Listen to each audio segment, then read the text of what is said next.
Hello, আসসালামু আলাইকুম guys. তো আজকে আমরা দেখবো আমাদের এসভিজি গ্রাফিক্স। ঠিক আছে, এসভিজি গ্রাফিক্স বলতে বোঝায় স্কেলেবল ভেক্টর গ্রাফিক্স।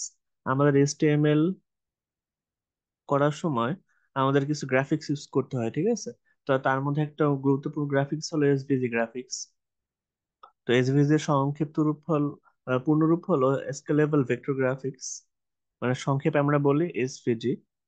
এটা সাধারণত আমাদের ভেক্টর বেসড গ্রাফিকটাকে ওয়েবের অনুযায়ী ঠিক করা হয়। যেরকম যদি আমরা চাই যে একটা সার্কেল করব, তারপরে একটা রেক্টেঙ্গেল করব, অথবা একটা স্টার আঁকবো, ঠিক আছে, সেই ক্ষেত্রে তো এসভিজি গ্রাফিক্স এক্সএমএল ফরম্যাটে লেখা হয় এবং প্রতিটি গ্রাফিক্সে আলাদা আলাদা ফাইল থাকে।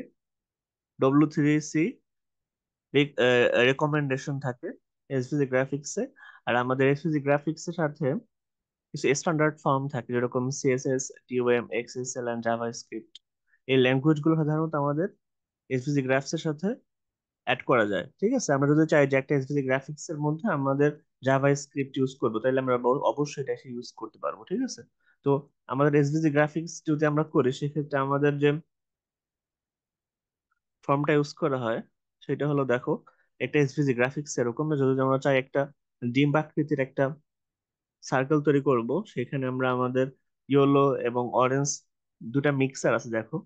যদি graphics are scalable and do not lose any quality if they are zoomed or resized. যদি এটাকে জুম করা হয় অথবা ছোট বড় করা হয়, সেক্ষেত্রে এটার ফাটবে না, ঠিক আছে, কোয়ালিটিটা নষ্ট হবে না। তো এটাই হলো আমাদের এসভিজি গ্রাফিক্স এর মেইন উদ্দেশ্য। তো আমরা যদি আমাদের কোড এডিটরে লিখতে চাই, সেক্ষেত্রে আমরা কি করি, দেখো। আমরা আমাদের প্রথমে কি করব, এসভিজি উইডথ নেব একটা, হাইট নেব একটা। ঠিক আছে, আমরা একটা সার্কেল করার জন্য, তাই না? তারপর আমরা সার্কেলের, সাধারণত সার্কেল কি ব্যাক হয় মাঝখানে আম, একটা স্ট্রোক দিতে হয়, ঠিক আছে। তো আমরা একটা গ্রিন স্ট্রোক দেব।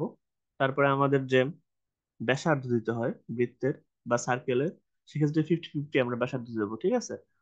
তো আর একটা স্ট্রোক দেবো 4। আমাদের কালারটা হবে কি, ইয়েলো কালারের হবে। তো এটার জন্য আমরা ইকুয়াল টু লিখছি। তারপরে দেখো পরে একটা আছে যেটা আমাদের রেক্টাঙ্গেলের মতো হবে। তো এটাকে আমরা উইডথ দিচ্ছি 400, হাইট দিচ্ছি 120, ঠিক আছে।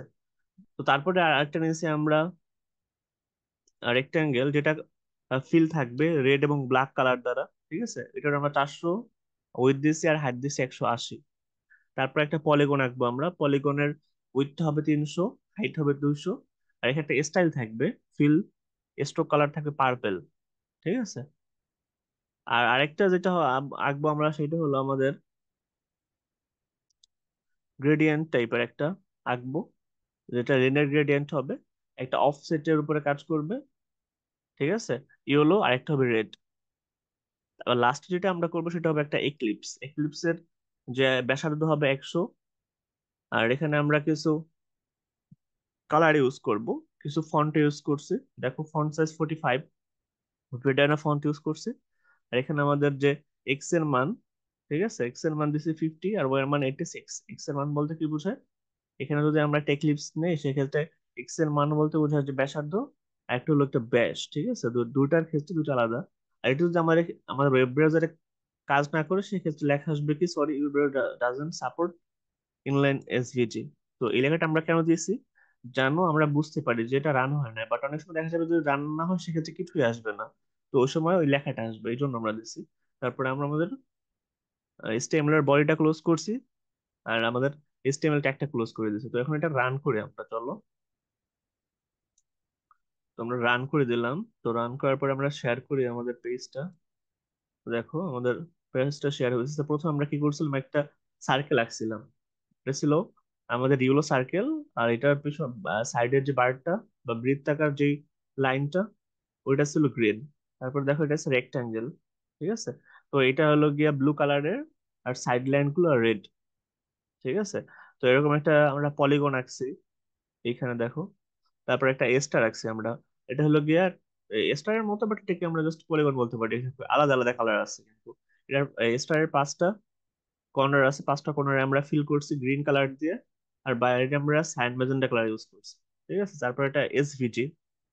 তো এরকম যদি চাই আমরা আমাদের HTML এ এরকম কোনো বাটন ইউজ করতে পারি, যেরকম সাবমিট বাটন, অথবা দেখা গেল যে আমাদের এখানে একটা মেইন টেক্সচুয়াল আসছে, সেটাকে আমরা হাইলাইট করতে চাই, সেক্ষেত্রে আমরা এই এসভিজি কালার ইউজ করতে পারি। ঠিক আছে, তো এখানে একটা তো গ্রেডিয়েন্ট পার্ট ইউজ করছে এসভিজি তে আমরা, গ্রেডিয়েন্ট কালার। ঠিক আছে, তো এরকম দেখা যাবে যে আমাদের এইচটিএমএল এ আমরা সার্কেল, রেক্টাঙ্গেল